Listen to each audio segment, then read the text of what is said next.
Love this podcast? Support this show through the Acast supporter feature. It's up to you how much you give, and there's no regular commitment. Just hit the link in the show description to support now.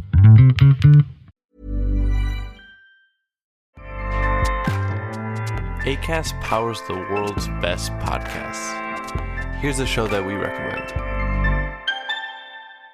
If you've ever dreamed of quitting your job to take your side hustle full-time, listen up.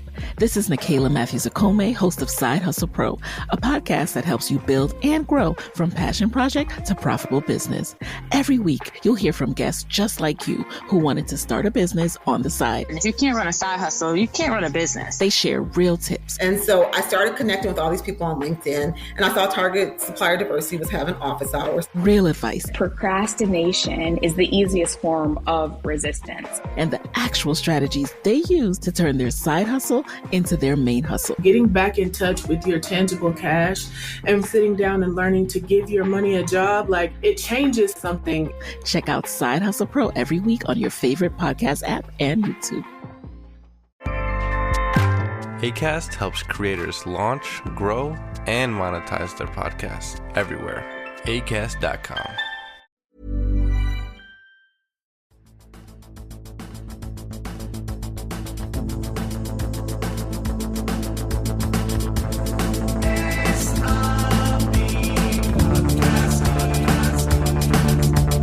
Hello and welcome, good morning, good afternoon, good evening, wherever you may be, and welcome to the MMA Shower, sponsored by Hatton James Legal. That's hattonjameslegal.co.uk for all your employment law needs.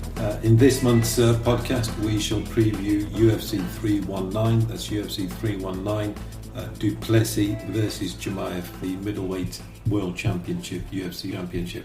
As usual, the show is produced, the podcast is produced by our friends at SRB Media. That's srbmedia.co.uk, who produce the podcast. Go there for other podcasts for football, music, and other genres as well. To contact the podcast, you can go on the Twitter handle, the MMA Shower, and to email the podcast. You can email at the MMA Show 7, the MMA Show 7 at gmail.com, and we always welcome suggestion or question. Yeah, so this podcast will be previewing 319, UFC 319, and I've got my usual co-host with me, and from London I've got the Diamond. How are you? Welcome. Yeah, good to be on the show. Doing a great job as usual, G. Thank you. And the Wonder Kid from the Northeast, how are you? Yeah, I'm all good, G. Thanks. Thanks for having me on as usual. Looking forward to hopefully a good show. Okay, cool. So, we're going to preview the three main fights, in our opinion. Du Plessis, Chimaev, which is the main event for the middleweight title. We've got Aaron Pico, which has got an interesting angle. A prodigy a few years ago, so we'll go a bit more into that. Versus, I think, a late replacement, Leon Murphy of England. We've got a flyweight champ, Bao Sakura from Japan, so there's another angle as well. The three fights and our resident topic debate generator, Diamond, topics to go through as well. Get people talking and get some wild opinions. Hopefully no fighting in the room. But okay, we'll start with the flyweight title, which is the first fight in the main card, according to the UFC website. So before we actually get into the fighters, I know Asakara a bit more, but not Tim Elliott that much. But now, Diamond, you'll remember this from the Pride days when you had a lot of talented fighters in there, but there was a good chunk of fighters, Sakuraba being the most famous Japanese fighter, but there's a few others. But they never really...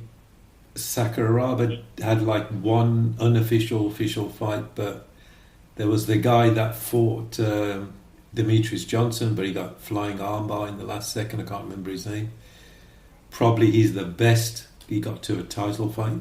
But why do you think, in particular, Japanese fighters, not sort of people like Dan Henderson, they came over, and Rampage Jackson. I'm not talking about those fighters. I'm talking about Japanese ethnic fighters who've come over, but they haven't done it in the UFC. You got any thoughts on that? Yeah, I mean, it's interesting, isn't it? I mean, before the UFC, you know, Pride and Japanese fighters were taken to be top, and you know they had a certain aura about them. So whenever you did speak about them or you did think about them, you thought that they're the ones to beat at one time. But then it slowly unravels that they didn't fare too well in the UFC. So yeah, you asked the question why. I mean, I think there's levels. I don't think they were as well-rounded as in first fall. I don't know what you think about that, G, but that's what I probably would say about that. Yeah, I mean, there's probably 2 or 3 components you can bring into that. You can bring levels, which is good, which is always an indicator of if some fighters go from one area to another or up the rankings. Maybe the rules. Their Pride was a bit more, shall we say, free with their rules. You could do football kicks and stomps and on the ground as well. Yeah. I mean, this might open up a can of worms, but they do say a lot of Pride fights were set as well. Oh, controversial. First controversial comment. And that, let's just put that out there, but you've heard stories about that. Yeah. But that probably wasn't just, well, we don't know. We don't know for sure that it was, but if it was, let's say if alleged, yeah. Was it just Japanese fighters or was that any Pride fighter on the card? We don't know. We don't, but I think it was dominated by Japanese fighters, and from what they say, it was the, again, alleged Japanese mafia who were setting this all up. So you'd think the Japanese were heavily involved in that. That's what I would. Okay, I want to move away from this reason. I'd rather focus on skills and I think going back to what you were saying, rules. Adaptation as well, because there were definitely different rules in Pride. You were allowed to do a lot more than you are in the UFC. Hence, that probably was playing to an advantage for certain fighters in Pride. But at the same time, I do believe, I do believe some of the fighters were not as good as maybe we thought. Mm-hmm. Yeah, I mean, that's legitimate. You can say that the standard went up in UFC since Pride, and as they came over, they just didn't have the right skill set or the grounding in their amateur fights in Japan and the first 10 pro fights in Japan, and then they come to America and they think they're at a certain level, and then you find out no, actually you're a couple of levels down. So Josh, you're a bit Wonder Kid, you're a bit young to probably remember that, but if you've got any comments, then just chuck them in. Yeah, I mean, overall, I think the main reason why I think that's the case about Japanese fighters is just I think there's just a shortage of actual MMA fighters from that region, if that makes sense. I mean, obviously you've got, like you said, you had quite a few come from Pride, but none of them at that high level that have sort of transitioned over to UFC. Obviously Asakura there now, who's fighting on this card, but overall a lot of the more successful fighters out of Japan were foreigners. Were obviously a lot of Yanks went over, Americans, Russians, Brazilians, Rampage, Dan Henderson, all these different fighters, and the Russians as well, Emelianenko and Fedor. So I think it's more of a case of Japan was more of a lobby for those fighters as opposed to a breeding ground for top level competitors and nationals and locals, and I think that was more of a platform for some of them to go on to fight in the UFC. Yeah, good points. Okay, all right. So you've got some, you've got people from back in the day. You've got legends like Kimura. Obviously, there's a move named after him, and he's obviously a legend. So you had some top fighters. It's just MMA is a different game, isn't it? In terms of you have to be well rounded, and I do believe Pride was pretty early on, so the game had evolved as the years went on. So I think that played a part as well. Yeah, but Kimura was strictly judo. He wasn't MMA. Yeah. No. But what I'm trying to say is just in terms of he was a Japanese fighter, wasn't he? As in, obviously he wasn't an MMA fighter, but he was a Japanese fighter with a very good reputation. Yeah. But there's an interesting... Did he ever fight with Gracie, the Helio Gracie? Didn't he? Yeah, it was a judo match, and he wouldn't tap Helio Gracie, and he broke his arm or something like that. So that was in Brazil, yeah. But there's also an interesting about Kimura, and Japanese pro wrestling is huge, and that.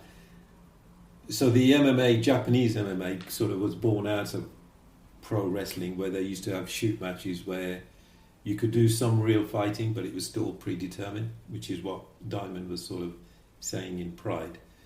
If it happened, allegedly, we don't know. Allegedly. Yeah, but there was a very famous Japanese, well, he was Korean, but Japanese wrestler, pro wrestler, Rikidoza. And if you go on YouTube, he'll come up. And yeah, pro wrestling, obviously, there's a lot of entertainment, showmanship, but he was apparently a pretty tough dude, this Rikidoza. And he had a fight with Kimura, and he was supposed to be a pro wrestling match. But Rikidoza, just for some reason, went wild, and he was punching Kimura real, and you can tell they're real punches, they're not pro wrestling punches. And he was slapping in him. The weird thing is Kimura virtually did nothing, didn't like take him down or go into judo or punch back. But that's a by-the-by point, but just an interesting point on Kimura. Yeah, okay. I thought seeing a Japanese fighter is quite rare on a UFC card. So I thought I'll bring that up. Yeah. No, definitely. I think, because at one time, like we said, they were taken to be top fighters. So you would have thought they would have been definitely further on the line than where they are. Because at the moment, can you name any real Japanese superstars?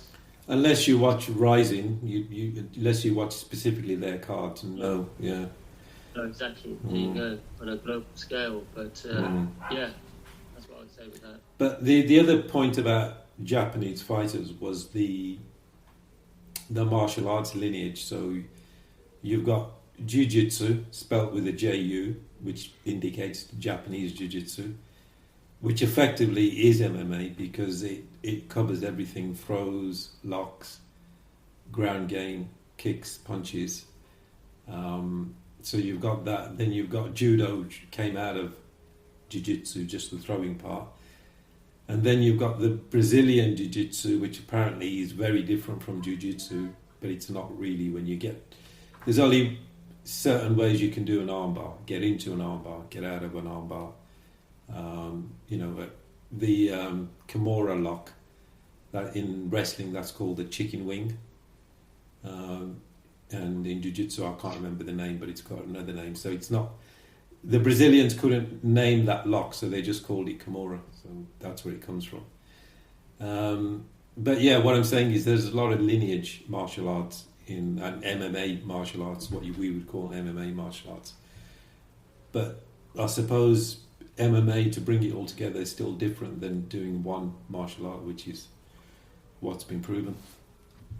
How different would you say Brazilian Jiu-Jitsu is, Gurm, in your opinion? From what?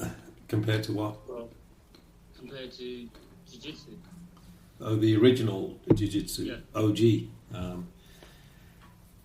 Well, Brazilian Jiu-Jitsu, what they did was Maeda or Maeda? He showed him the judo part, which is the niwaza, the grappling. And for some reason, they just took the grappling apart, which is submissions. They never did. So Japanese Jiu-Jitsu is throws like judo throws and all that. Hip throws, hip toss, half throws, shoulder throws. So they just adapted the submission. So yeah, they sort of went to ground and stayed there. You remember a fighter called Karol Parisian? Remember him? I recognise the name, yeah, but I couldn't. Hey, he was a judo, yeah, and he was he was pretty entertaining, to be fair. I used to like him as a fighter, but yeah, he was dominantly judo, so he was a pretty decent fighter at that particular time. So yeah, entertaining. But yeah, for the viewers, have a look at him if you haven't seen him, because he was a decent fighter. Yeah. Wonder Kid, I know you're getting into martial arts. Is that a good topic there, or you want to add anything?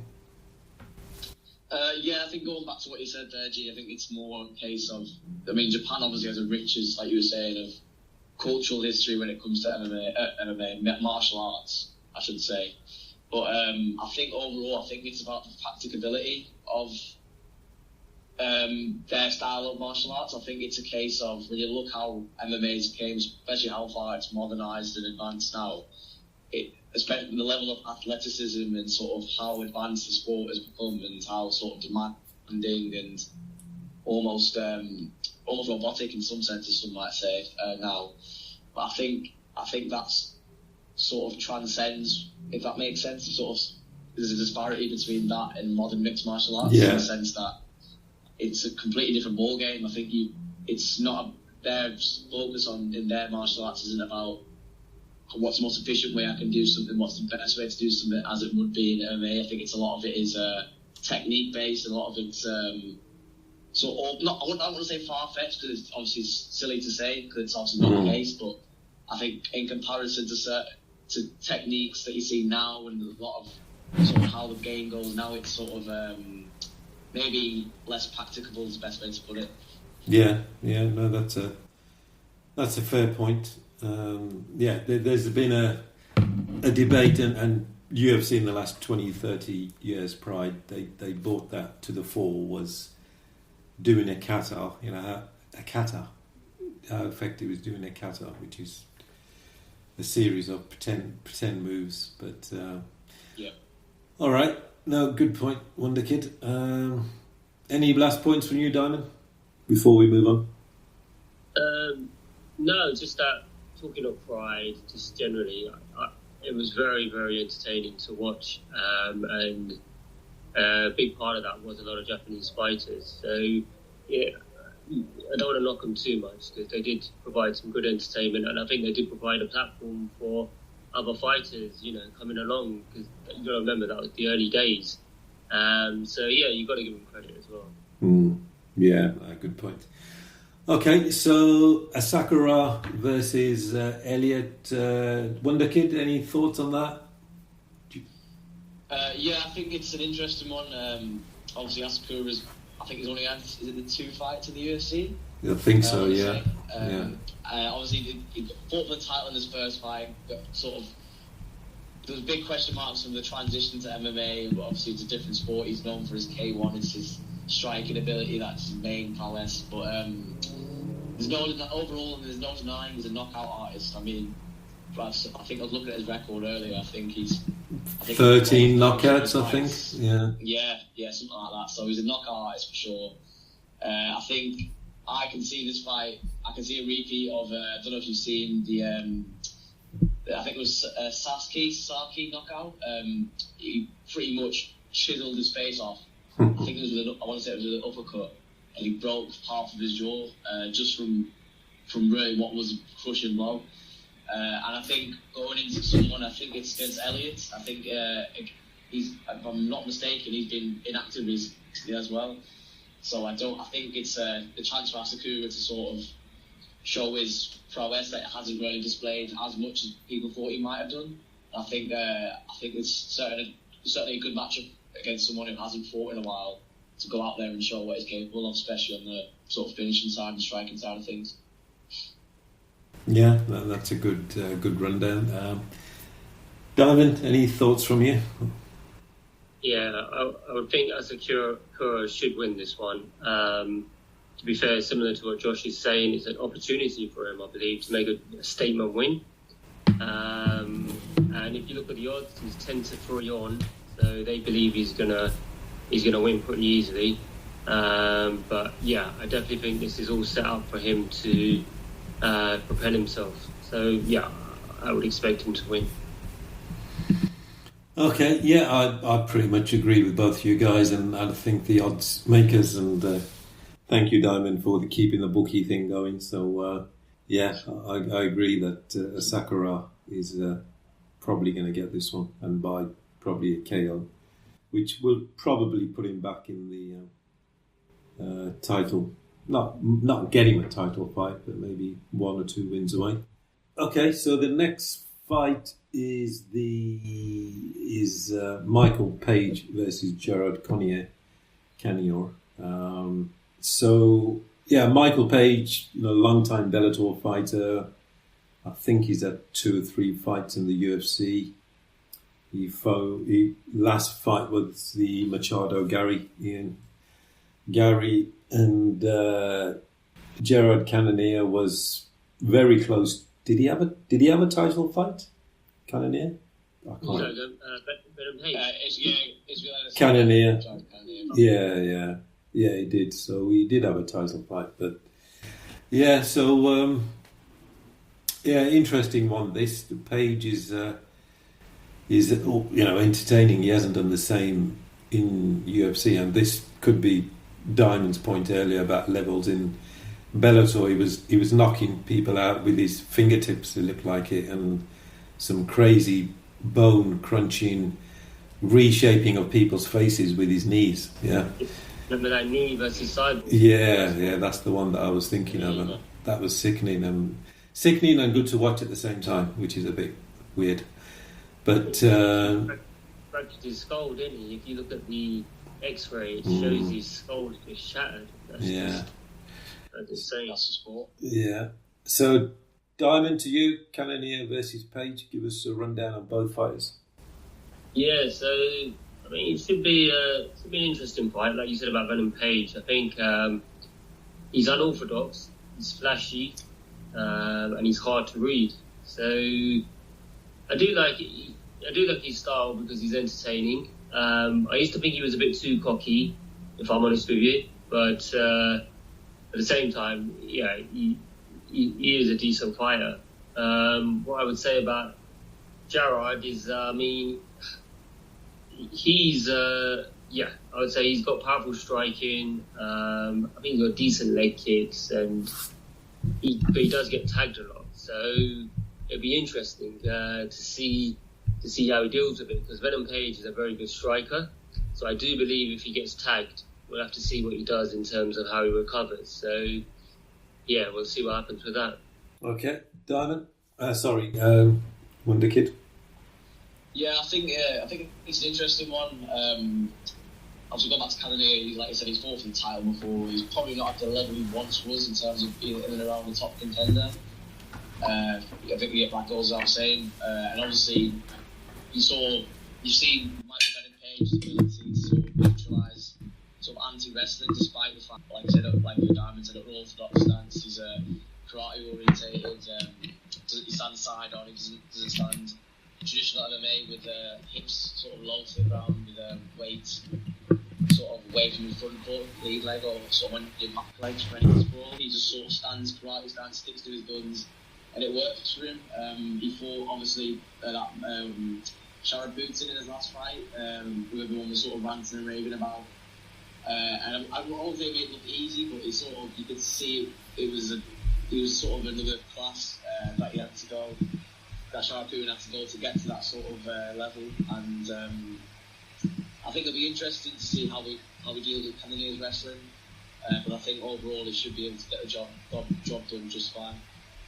Okay, yeah, I haven't really got much to add. Yeah, Page, unorthodox, very freestyle fighter, but he obviously knows what he's doing because he does knock out people. So that takes timing as well as strength, technique. Yeah. And the Cannonier, is he on the way down since that title fight? Potentially, yes. I would say so. I probably go with Page just because I think he's not young, he's not old, but he's not young. I think he's 37. And I was just looking at the stats. does he actually come in at? Because it says 170. I think he's moved up. He's welterweight. Yeah. Yeah, it's middleweight bout, but they in UFC.com it's got Cannoniera's 185 and a half, 170 for. Does he walk in at 170? But anyway, I think that's just what he's at the minute. But the fight will be at middleweight for sure. It is a middleweight fight for sure, but they've got his weight recorded as 170. But anyway, I don't know. He must be 180. A previous fight, obviously, when he comes in, I'm Yeah. sure he'll become a middleweight. But I think that's what I heard. There was a bit of controversy over that. That's what that Gerard was trying to say. He was saying he was very critical of the fight. He was saying, "Why am I fighting this guy? Considering he's a welterweight, I'm a middleweight." But he wasn't happy. He's probably trying to take his own standing as well in regards to his rankings. If he loses to a 170 pounder, that's what I think he's worried about. So, yeah, I think there's been a bit of controversy over that. But going back to the Pride Days, Diamond, there was no weight class. There was like Sakuraba was 160 fighting. Rampage was 220, 240. That was the beauty about it, and obviously the early UFC days. And that was, you would never have that now because everyone is, everyone's too well rounded for that. But back then, obviously, it was style, wasn't it? It was who had the best style. And that was the beauty about, I believe, MMA to start off with the UFC. That's why it was invented, supposedly. So, yeah, it was all different back then, but thoroughly entertaining. Yeah. All right, prediction time, Wonder Kid. I mean, based on the fact, just one more point, I think, with the benefit. Yeah, sure, carry on. Obviously, you say that you sort of say that you haven't seen him at his best at the minute, but I think it's a case of, you've got to remember he's 38, he's coming sort of, as an athlete, you are going to start to slow down when you're that age, and he's not a spring chicken anymore. There was that period in Bellator, I want to say pre-pandemic, 2019, 2010, he seemed to be able to do no wrong, he was winning. Why do you think he stayed in Bellator so long? Because for me, that was his peak. Honestly, I think it would have been different if the pandemic hadn't hit. I think that sort of disrupted his transition. If there was going to be one to UFC, I think there was. I want to say that at the time there was an issue with money as well, and he sort of joined the UFC a bit later. But he's proven that. I mean, he just fought top guys in the UFC regardless. He's held his own. So I think to do that at 38 is nothing short of impressive. But I think that for a prediction for this fight, I'd say you've got to look. Can't really look past Venom Page, I don't think. Kennedy is sort of on the decline, like we were saying earlier, and I can't see him pulling off an upset. Really, I imagine he'll be favourite, as I'm sure Diamond will tell us now. But I see either Venom Page, either an easy unanimous decision or knockout. To be honest, Diamond. Yeah, I think Page is 15-8 on. Gerard is 6-4. So Page is obviously in his favour. Like you said, I think with Page he's got a lot of miles on him. That's the thing I would say. So at some point that's going to catch up with you. But that all said, I'm going to be back in the UK-based fighter, and I think he'll get the job done. Again, okay. Yeah. Yeah, I agree with both you. I think Page will do it. I think maybe knockout. Cannonier is too seasoned and too tough for a knockout. But just looking at Page's record, 13 wins by knockout, 13 first-round finishes. Obviously all in Bellator. But yeah, I think that's good. I hope he does get a title shot. He's been around a long time. Yeah. It's now or never. If he doesn't, obviously, he needs to be getting it pretty soon. Otherwise, I think he'll be really finished soon. Yeah, and he's paid his dues as well. So, and he seems like a good bloke as well. His flashiness is a bit of a cover, but yeah, he's a good bloke. So, okay, co-main event. So the main angle here is Aaron Pico and Diamond, because you're older, a lot older than Wonder Kid. You'll remember his run when he came into Bellator. Bellator was never a serious sort of second to UFC, but they had some decent fighters. And I think Pico came as a prodigy. He was 18, maybe 17, and he must be, 25 now? 26 now? And he's fighting Leon Murphy, so just give us your thoughts on that. Yeah, I think, like you said, Pico came with a big reputation when he first onto the scene. This is his first UFC fight. He's obviously fought in Bellator before, but this is going to be his first UFC fight, so it'll be interesting to see the transition. That all said, Murphy's a late replacement. He's undefeated, but he hasn't really fought that many high caliber opponents, I would say. I think Pico, he's got good wrestling, he's got good boxing, he's aggressive, he's got a powerful style. So yeah, I think this is a good fight, personally, to basically announce his name in the UFC. Yeah, I agree. I think it'd be interesting because we sort of know of Pico when he started at Bellator, and just see how he performs in the upper, the top division of MMA, which is UFC, and it'd be interesting. I think he's 28. He's 28, by the way. Okay. That's So maybe he's at his peak of strength and things like that. Wonder Kid? I think this one's an interesting one. Like you say, I'm not knowing loads about Pico, but I think it goes back to what we were saying earlier about that sort of golden quality between the other organisations and UFC. I think ultimately that'll come to fruition in this fight as well. Might be a bit of bias there. Leroy Murphy's, I like him as a fighter. He's obviously UK-based northerner, and I think he's just an all-rounder, really. I mean, he's not really doesn't really stand out as amazing in any faculties, but he's sort of got a lot of momentum behind him at the minute, and I think I think what's impressive about him is his ability to sort of see off fights. He seems, even though he's not fighting top level of fighters like Diamond was saying, I think that his ability to sort of manage fights is really impressive, especially from a fighter from the UK because you've not really seen fighters like that with sort of levels of dictatorship, I'd say. You've got fighters like obviously Paddy Pimblett, and in the past you've had Darren Till, Michael Bisping comes to mind, but you'd say they're quite erratic. Obviously Leon Edwards, before he was getting ragdolled by Sean Brady, people like that, he was good at it as well, but I think he's fell off. But it's good to see that there's someone else sort of with that mantle and that ability to sort of say, hang on, I'm going to control these fights. No matter who I've got in front of me, I'm going to sort of set the pace, set the tone, and I think he's got all the fundamentals to sort of see off Aaron Pico on the side. Okay, cool. Prediction?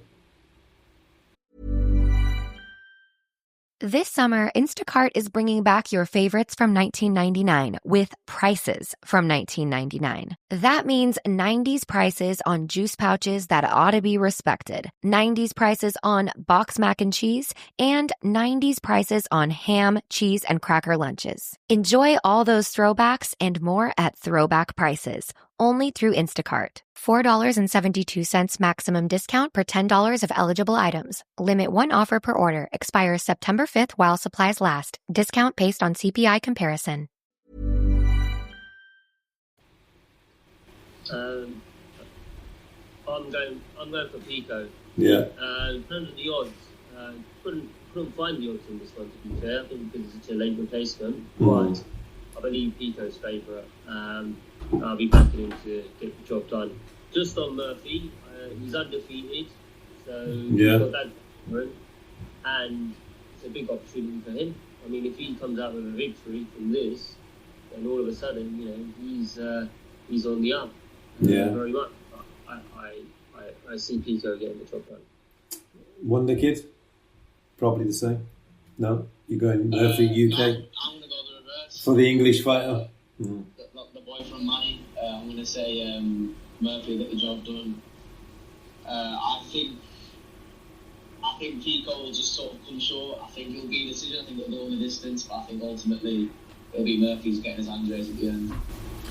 I'm going from the boy from the US, so I'm saying Pico, and just that he was a prodigy, and interesting to see if he's actually evolved or if he's devolving. Yeah, so Josh is being very loyal to the Northerners. he is more better than us. Yeah, going for the American fighter, but there you go. Okay, we'll go on to the main event: Du Plessis versus Chimaev. Looking forward to this one. Wonderboy, give us your thoughts, and or Diamond, you can give us your thoughts and on the fight and who's going to win. Okay, this is an interesting fight. This should be. This is obviously the main event, and this is the big one. I believe. Let me give you the odds first, which I was very surprised at. I don't know if you will be surprised. 6-4, Du Plessis. Khamzat is 15-8 on. 15-8. So he's the favourite. Yeah, big favourite. Personally, I'd say the smart money's on Du Plessis. Yeah, not I think that.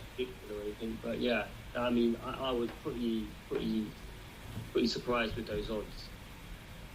Yeah. I think the reason for that is I think Chimaev's wrestling game, submission game, is a lot better than Du Plessis, and I think that's the way it's going to go. I think he's going to submit him.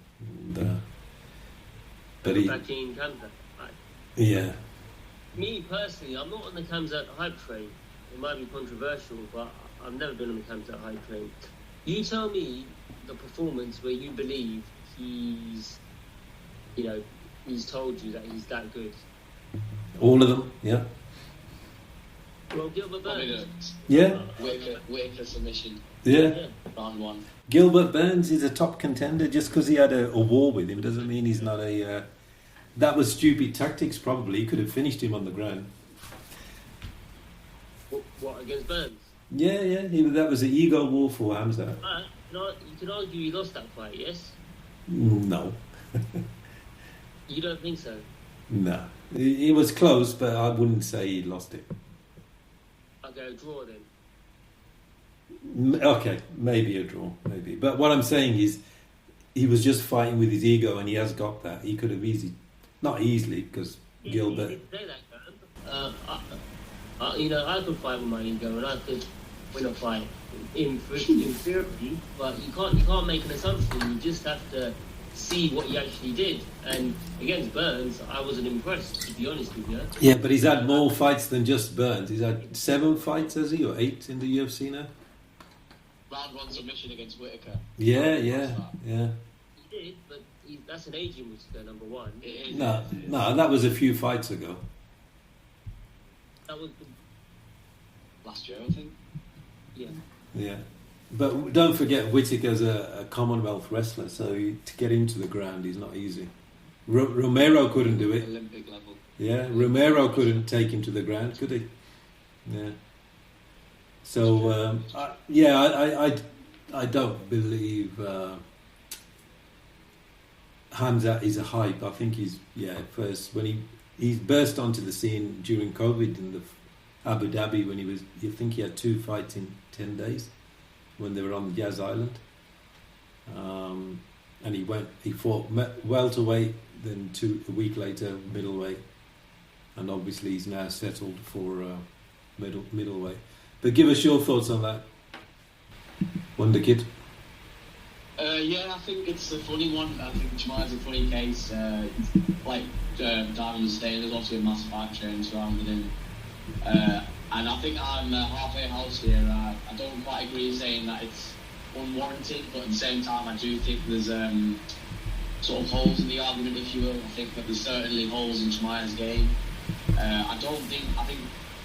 I think Diamond right saying that he hasn't really fought a top level contender.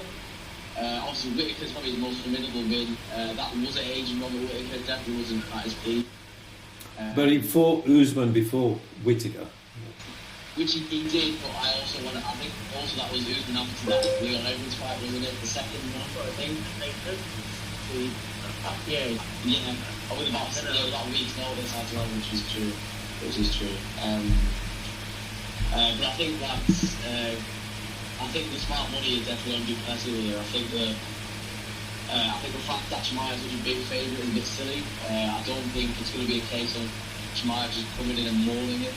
I think Du Plessis, even though he's not recognised for his wrestling, he's got decent takedown defence, which obviously Chimaev is a great wrestler, but I think that just purely because of his size and the fact that he's got decent defensive grappling, defensive wrestling, I think he will be able to weather that storm. But I think if Chimaev does get a hold of him, it's a different ball game, like we were saying to you. Go on, Diamond, finish your points. You fell off your chair then. Yeah. You can see you're a big fan there, G, of Khamzat. I think how it will go, I think Khamzat will start off strong. He'll start off very, very quick, I think, as he always does. I think if you can see he can weather that, and he can just take it past, let's say, the first couple of rounds, I believe it becomes his fight. I don't think Khamzat's got the best cardio, as noted, and I believe, Du Plessis' cardio is very, very, it's pretty good. So I think the longer the fight goes on, I believe Du Plessis, it's in his favour. That's not to say Khamzat's not dangerous. Like I said at the start, I think he's going to come out strong, he's going to come out quick, and it's about whether Du Plessis can just manage that. But I believe he will. I think he will manage the fight, and he's passed every test that's been put in front of him. Yeah, the reason why I'm not hating on Du Plessis, he's a good champion, but his first fight with Strickland was a split decision. Yeah, he submitted Adesanya. Again, if you want to point to fighters on the way down, Adesanya was on the way down at that point. I don't think his heart was in fights anymore. And then the rematch with Strickland, it was another unanimous decision, and so I think he hasn't evolved enough from the title defences, because he fought Strickland twice, and an aging and declining Adesanya. Whereas Khamzat, cardio question mark, potentially, and it has happened before, so it could happen again. But I just think Du Plessis won't have enough on the ground to, if he does go on the ground. But Du Plessis is not you don't have to be Olympic level wrestler, you can be a good MMA wrestler for sure. But I don't think he can withstand. Because don't forget, Khamzat, even though I think he was brought up in Sweden from the age of 12, 15, whatever, he's a Chechenian, so Russian wrestling. He's sharpening blade, it's his ground game. So I think he'll submit him, so I'm going Khamzat by submission. Diamond? I'm going Du Plessis by decision. Another decision, okay. Wonder Kid? I'm on the fence here, lads, can't lie. I think it is a matter of the start is so important here, and obviously it isn't any fight, but I think it's just a question of if Du Plessis can weather that storm, which no one's really been able to do. Chimaev's obviously undefeated, but I think if he can weather that storm, and the longer the fight goes on, the more I would favour Du Plessis.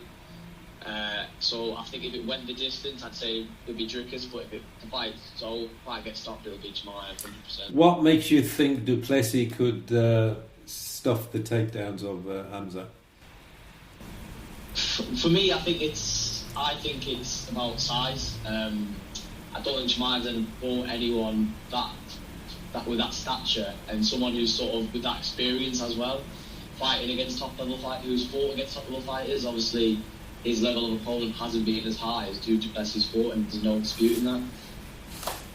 But like you say, with the wrestling, it is just a question of what happens on the night, sort of thing. I mean, I think Du Plessis is capable, but it's just whether or not he can sort of almost lean on his defensive grappling and defensive wrestling, which he's shown he's decent at.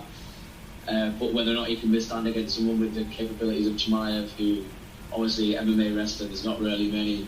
Maybe Arman Sayukin, maybe Islam Makhachev, of course. There's not many people of that sort of caliber. Yeah, namely the other Russian fighters.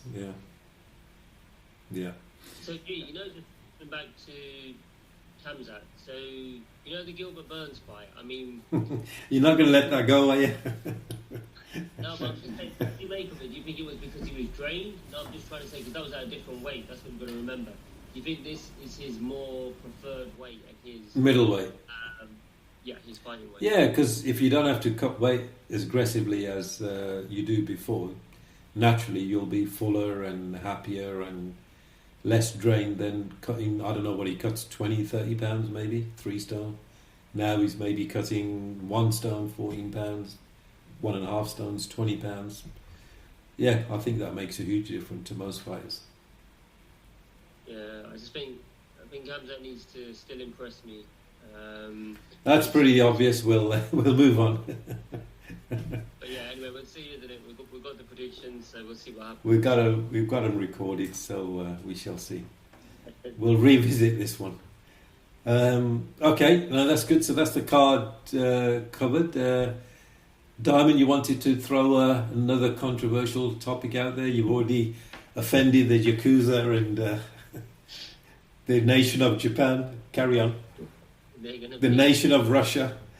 I wanted to know about, I was going to go into the psyche of in this case, an MMA fighter. I mean, obviously there's been a lot of talk with John Jones. And I don't know if you've ever seen it, but he came on Joe Rogan's show. I don't know if you've ever seen it. And he talks about his psyche. So he says that he used to go out and he used to party basically the weekend before a fight. And he would go to the point where he blacks out and he can't remember what's gone on. And then obviously the next day, blah, blah, blah, all the rest of it, you train and go into the fight. They said to him, why did you do that? He said, the reason I did that was because I could give myself an excuse then if I lost. I could say to myself, I lost because of X, Y, and Z. Now, I was like, okay, that's interesting, because you'd think from a high, because he's an elite level fighter, arguably the best to ever do it, you wouldn't think he would have that kind of mindset. So I just thought that was a very interesting point in terms of the psyche of an actual athlete. And I don't know, going on beyond MMA, I don't know if you know about Ronnie O'Sullivan. You know Ronnie O'Sullivan? Yeah, snooker player, yeah. Yeah. Anyway, so he's a bit of a crazy character, I'll be honest with you. But what he does, he tells himself that he doesn't care about the sport, and he doesn't care whatsoever, and he hates the sport.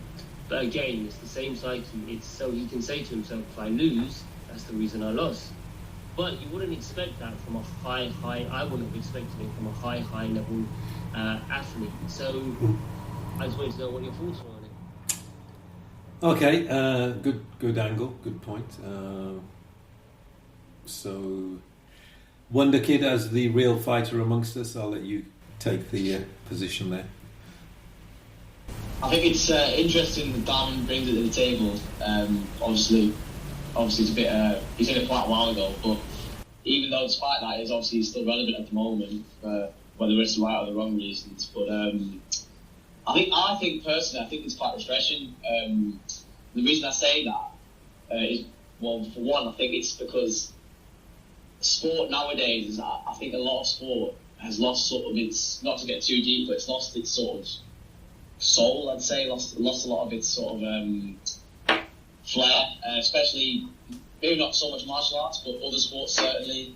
It's sort of robotic, if you will. I think a lot of athletes and fighters now, it's all about sort of, it's the same sort of prototype where a fighter has to be doing everything, optimal recovery, optimal diet, optimal this, optimal that, which I get behind. I can get behind. I can understand, obviously, when there's that much commercial value in these sports, you've got to be at the best and at the very best with all the scientific backing and what have you. But I think it's when you hear an outlier in that sort of world where you've got one person who's like, to be honest, I don't really care.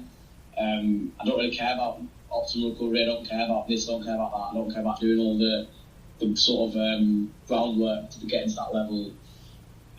He sort of chinned it off in a sense when he was at his best, which is a scary thing when you think about how good he was.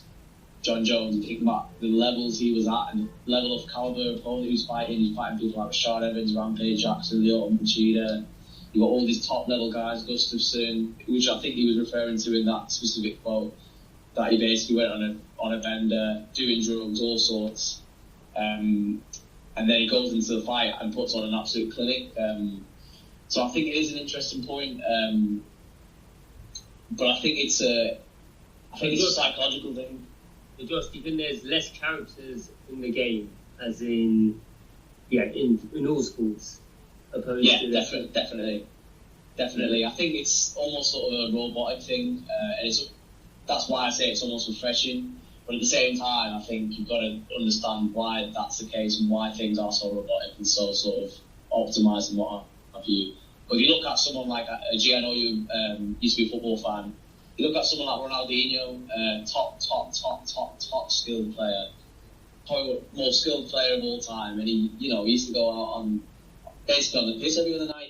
That's all he was bothered about. He was route to Man United, and he didn't because he wanted to be a party boy. So, and you look at how good he was, despite what he used to do, and it's almost like that personality side of things has sort of gone from sport, whether it be football, martial arts, whatever.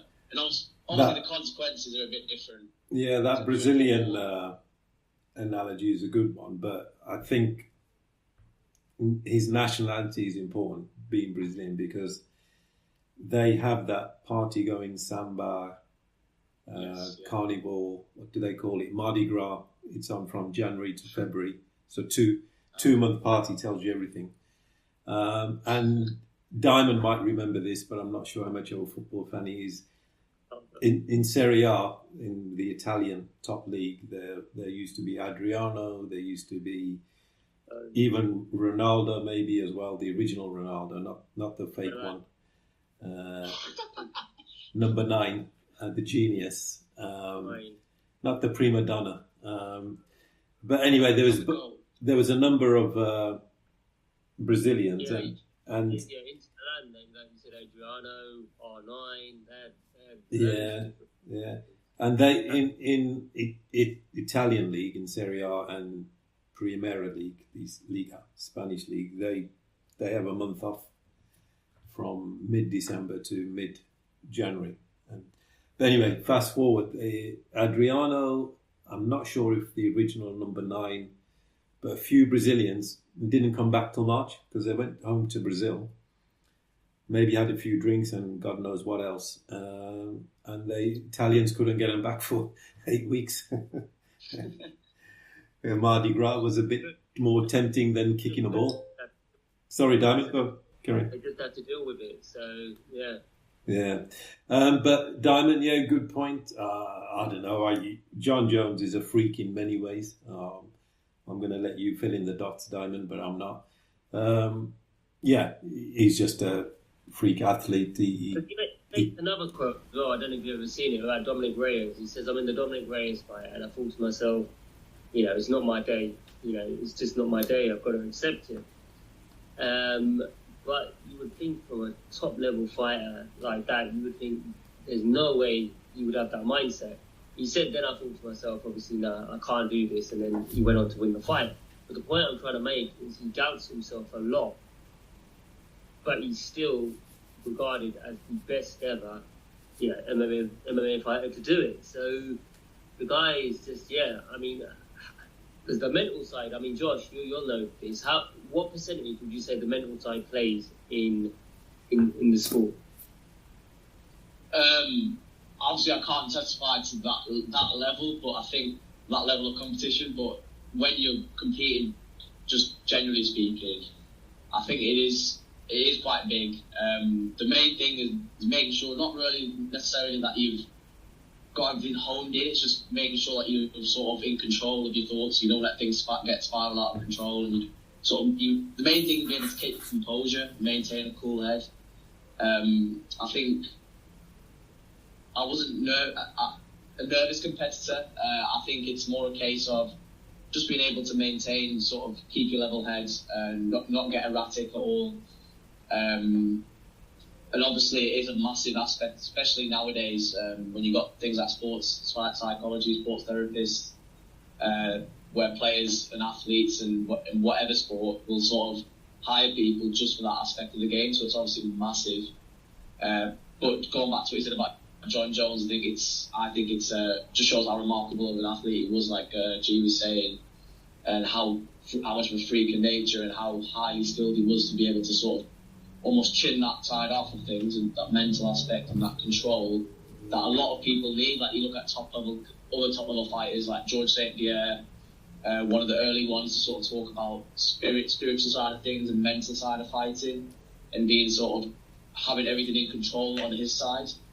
And you look at someone like John Jones, like he was saying, as a complete sort of polar opposite spiritually wise, where he sort of just wants to, go off, do drugs, drink, whatever. And then he can come out and still deliver the goods, which just shows how good he is, I would say. Good points, Josh. What about you, G? What percentage would you say the mental side of the game is? Yeah, talking from a martial arts perspective, it is probably 70-80% for sure. But it's almost like one feeds the other. If you're really good at something, skills, naturally, mentally, you're going to be believing in yourself more, and you're going to be up more. If you don't take to a sport or something, and you're not good, it doesn't matter how positive you are, you're not going to end up like Messi or Jones and things like that. So there is a huge genetic element in especially athletes.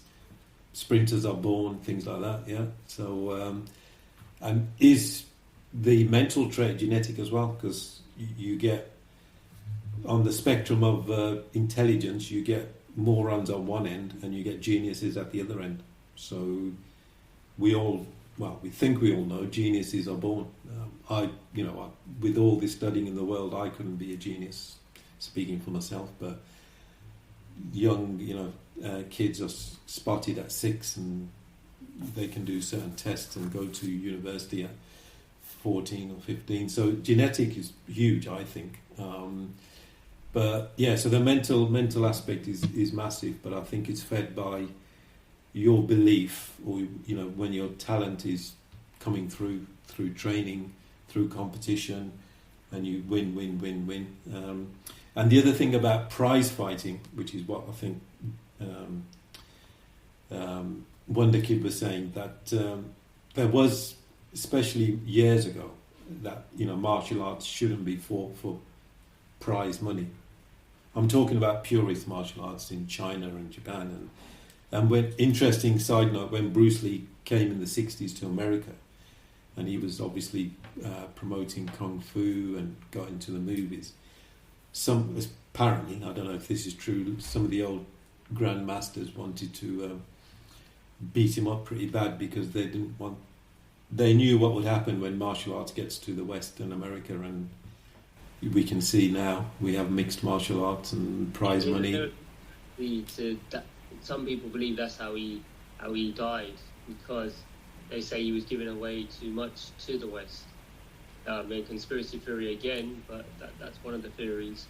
Maybe, don't know. So martial arts, does it start being martial arts when it's prize fighting? Don't know. But Wonder Kid made a good point. George St. Pierre is from a traditional martial arts background, karate. I remember in one of his defences, when they were doing the embedded or the countdown, he met a famous Japanese master from Japan. They brought him over to Canada and they took him to a restaurant. Okinawa, because that's where karate started.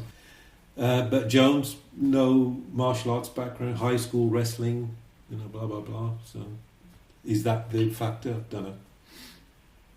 Yeah, GSP, remember when he used to come out in his gi kit and he always used to wear his little Karate Kid bandana? Yeah, his headband with the Japanese writing. Yeah. Kyokushin karate. Kyokushin, that was my favourite of a fighter, wasn't it, G? Robbie used to love him, didn't he? GSP. Yeah. But yeah, going back to that. So yeah, I just wanted to touch on the mental side. I don't think people understand or realise the pressure. I mean, listen, I've won a few fantasy football tournaments in my time. That's been hard enough. But on a serious note, top level, can you imagine the pressure that's on the athletes? It's unbelievable, to be honest with you. I think Henri said this. He said, remember in the Champions League final when they went down to 10 men, Arsenal, and he had an opportunity to score, and that would have went 2-0 up, and they probably would have won it. Anyway, he missed it, and he says he thinks about that every single day. He goes, every single day he thinks about that miss. So the point I'm trying to make is the mental aspect of any sport, but let's take it back to MMA, is unreal. Yeah, it's. I think one feeds the other. If you believe in your training and you see results in your training, and then you go to competition and you win. Let's say majority, then that reinforces your mental state. Again, is it egg before the chicken before the egg? It builds your confidence, I think. Yeah. The more you and your strength, it builds your mental strength as well. But yeah, is it a chicken before the egg or the egg before the chicken? I don't know, but we shall see. Yeah. Okay. No, very good. Thank you, Diamond. Good topic again, and I'm sure that we could do a podcast on that on itself. So definitely, maybe we should pick a topic and just do a podcast on a particular topic. Yeah, 100%. I think there's definitely a vast array of topics that you can talk about and go into in-depth knowledge about it. Yeah. Okay. Thank you, gentlemen.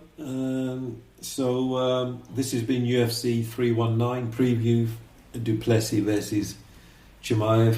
I think it's mid-August, and a couple of weeks away as we record. And looking forward to a very good card, and hopefully a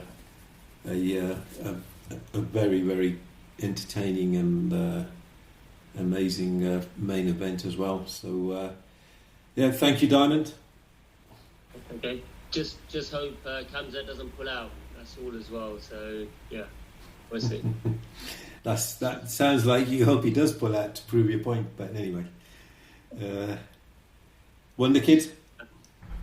Yeah, all good, Veggie. I think it was a great podcast. Once again, thanks for having me on. Looking forward to hopefully doing some more. Like you said, it would be a good idea to talk about maybe topical topics, like you said there. I think sports psychology is a massive one. I think you could do that in a podcast itself. So yeah, thanks for having me on anyway, Jay. Yeah, you're welcome, and good to have you on. Okay, so this is 319, and thank you for listening, and good evening, good afternoon, wherever you may be, and take care. Bye.